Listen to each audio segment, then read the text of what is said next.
ناظرین، ہماری خبر کا عنوان ہے شیخ الحدیث دارالعلوم تاندلجہ گجرات کی وفات۔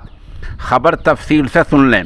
مولانا سید قمر الدین قاسمی بڑودوی کا گزشتہ شام انتقال ہو گیا ہے۔ ان کی عمر 83 برس بتائی گئی ہے۔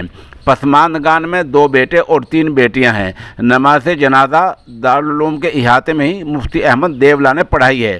تدفین بڑودہ میمن کالونی میں ہوئی ہے۔ مرحوم دارالعلوم تاندلجہ بڑودے میں شیخ الحدیث کے منصب پر فائز تھے۔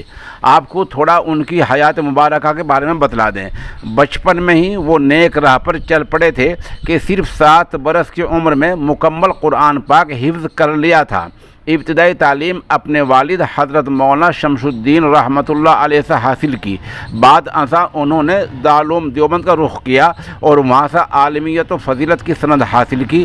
مرحوم شیخ الاسلام حضرت مولانا حسین احمد رحمۃ اللہ علیہ کے خاص شاگردوں میں سے ایک تھے۔ ان کی خدمات سن لیں۔ کئی اداروں میں تدریسی خدمات انجام دی ہیں۔ مثال کے طور پر مرحوم اصلاح المسلمین کے بانی تھے۔ وہ دارالعلوم ویگا ڈبھوئی جیسے بڑے ادارے کے بھی محتمم رہے ہیں۔ اس ادارے کی زیر نگرانی کافی مکاتب اور اسکولوں کا انتظام چلا کرتا ہے۔ ڈھابل کے مدرسے میں بھی انہوں نے تدریسی فرائض انجام دیے ہیں۔ علم حدیث سے ان کو خاص دلچسپی رہی ہے کہ عمر بھر حدیث کی اشاعت میں لگے رہے۔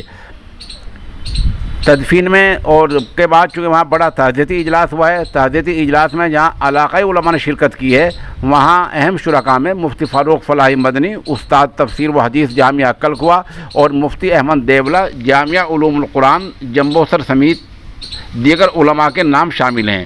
علاقے کے بڑے علماء، عمائدین اور موقر حضرات نے تدفینی عمل میں اور تعزیتی اجلاس میں شرکت کی ہے اور آس پاس کے اداروں کے علماء نے، ائمہ مساجد نے اور بڑی تعداد میں طلباء نے بھی شرکت کی ہے۔ تعزیت کنندگان میں مولانا راشد موٹا لندن، مولانا معصوم وغیرہ کے نام شامل ہے۔ سوشل انڈیا نیوز اس خبر کے لیے جناب مفتی عارف فلاحی محتم دارالعلوم تاندلجہ کا شکر گزار ہے۔